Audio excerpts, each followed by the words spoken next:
7 Times I Dipped in the Jordan is a series about a healing journey. It's not a trauma story, but all of our healing journeys have to begin with some level of trauma. So I want to introduce the series by sharing with you my personal story about a time when I desperately needed healing. And then over the next 7 weeks, I want to share with you not only how my trauma story turned into my healing journey, but also where we see similar journeys throughout all of Scripture. My hope is that this series will encourage you, that it will maybe bring to light areas of your life that God wants to bring healing to, and that maybe it will even challenge you to accept healing in areas that you've previously closed yourself off to. My prayer for you is that your trauma story will end in a healing journey as well. My journey began on February 11th, 2009. Leading up to that point, about a year and a half before, I had turned and started following Jesus, and I began spending so much time with him, at least an hour every morning, reading the Word and prayer. I had gotten involved in a church and built church community, ended up actually going on staff at the church. And our church didn't have a building. We actually met at a skating rink, so we would set up and tear down church every week. So my schedule essentially by this time looked like getting to the skating rink on Saturday, setting church up. During the service, I led a K through 5 class, and we had 3 services on Sunday mornings, and then we would tear down for a couple hours, and then we would go home. Monday was our day off, but we had a prayer meeting Monday night that we went to. Tuesday was work, and then Tuesday night I co-led a small group. Wednesday was work, and then Wednesday night I co-led a youth group, small group. So our youth group, we actually met in houses, like small groups, and I was with 8th grade house.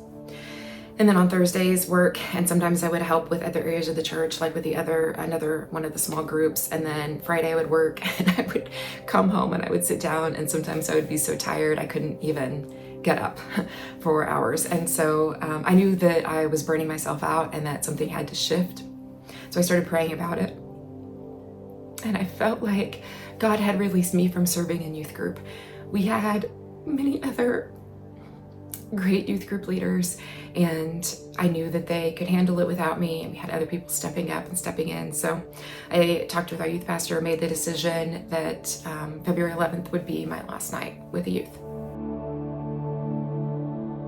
There was a girl who needed a ride to youth group, so I would pick her up and take her. So that Wednesday, I picked her up like normal, and I remember explaining to her that I was stepping out, but I would make sure she had a ride, that she could still get to group. And we got to the house where we met. It was owned by this amazing husband and wife couple who hosted. They had 3 small children. They're an incredible, godly family that I absolutely loved. And as we walked in the house and I opened the door, the very first thing that I heard was the husband yelling to his wife to call 911. So I ran toward the sound of his voice, and he was in the bathroom where one of our youth boys, a 14-year-old boy, was laying on the floor, unconscious. He had locked himself in there, and after repeated knocking, the husband had finally busted down the door and found him laying there on the floor. I called our youth pastor and said, "You have to come right now." And the wife brought the phone in, so emergency personnel were on the phone with the husband trying to walk him through next steps. We shut the door so the other kids couldn't see.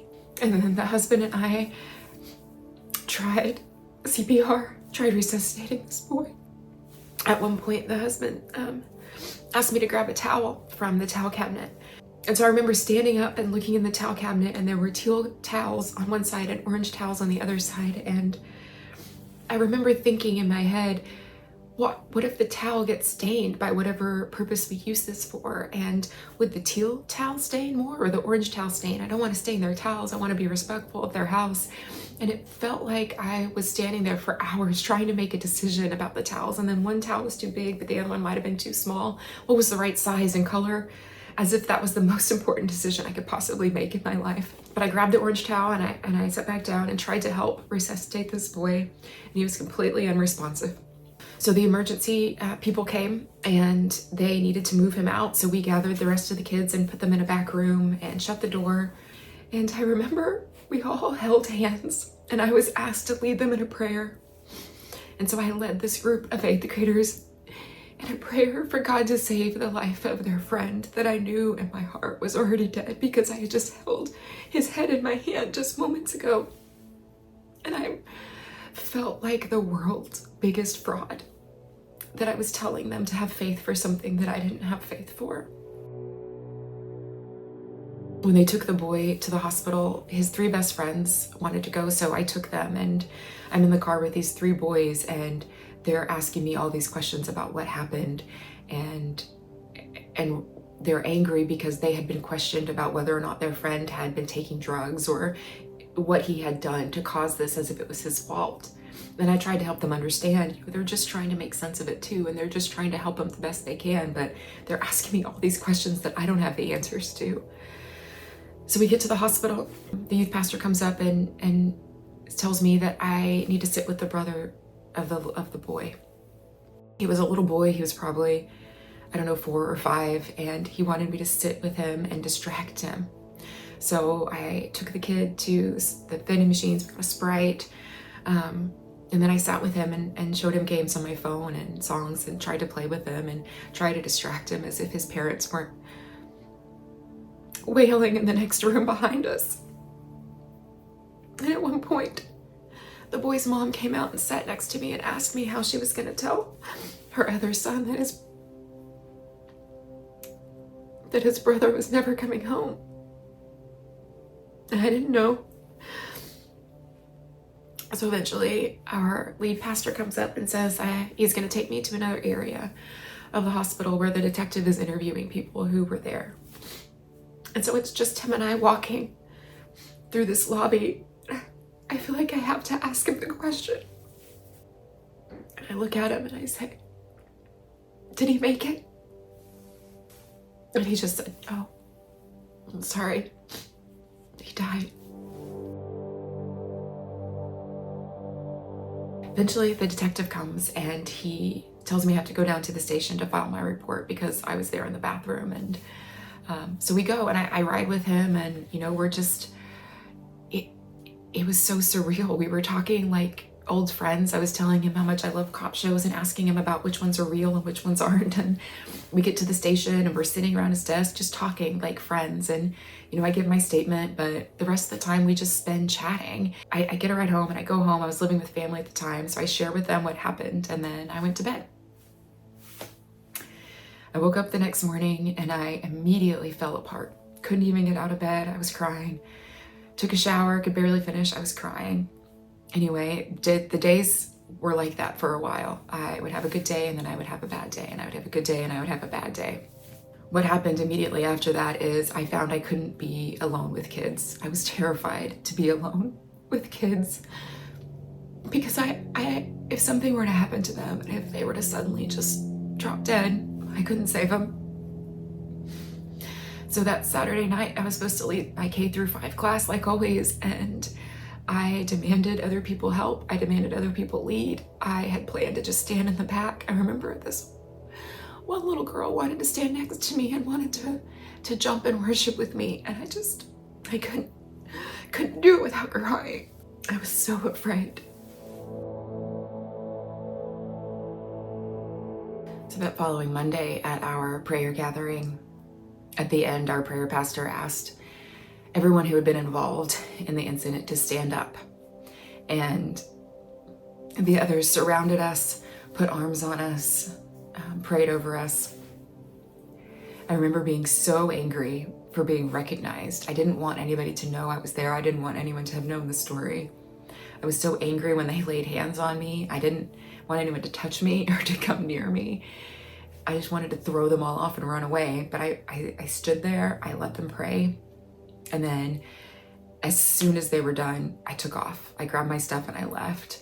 And our town had a loop that went around it. It took about, I think, 30 minutes to go around the full thing. And I got in my car and I just started going around the loop over and over. And I let God have it. I was so angry with him. And I ranted to him for so long. And I said, if this is the God that you are, a God who would take a boy at youth group, a God who would make me have to be there. If this is the God you are, then I don't want anything to do with you. I'm done. I will leave the church. I will leave my friends that believe in you.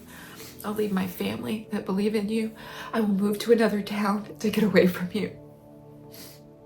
If this is who you are, I'm done. And he spoke so clearly to me. He said, I'm sorry you're hurting. It's all or nothing. You decide. And that made me angry too, because I wanted him to console me. I wanted him to say, oh, I'm so sorry I made a mistake. I didn't mean to do this. I'll bring him back to life. I'll undo everything. I'll make you feel better. I'll make you not have to be with anything like this ever again. I'll make everything okay for you right now. That's what I wanted. That's what I wanted him to say. I wanted him to undo what had been done. But he was right, and I knew it. I knew that he was right. Because if the God that I worshipped was a God who only ever does what I want, a God who thinks the way I think, who does what I expect him to do, what I want him to do, then he's not a real God. I'm literally, in that case, worshiping myself. I'm worshiping an idol, a genie in a bottle, or a figment of my imagination. And if that's the case, then I am fooling myself and I needed to walk away. But if he's not, if he is the God who created all things, who orders all things, if he is a God whose ways are so far beyond my ways and his thoughts are far above my thoughts, if he is a God whose holiness is so extreme that the only way I could have a personal relationship with him was through the sacrifice of his son, and if he's a God whose love is so deep that he was willing to make that sacrifice for me, then that is a God worth worshiping. And that is the God worth everything. And that is the God worth choosing all for. As angry as I was, I said, okay, God, that's it. I'll choose all. I'll double down here and I'll follow you. And I would love to sit here and say that after that, everything was fine. That I began to heal immediately and things went well, and I started smiling and my anger went away and the flashbacks went away and everything was great and I could be around kids. But that is not what happened. In fact, things got much, much worse for me for a while. I had really hoped that my conversation with him in that car was the end, but it was only the beginning.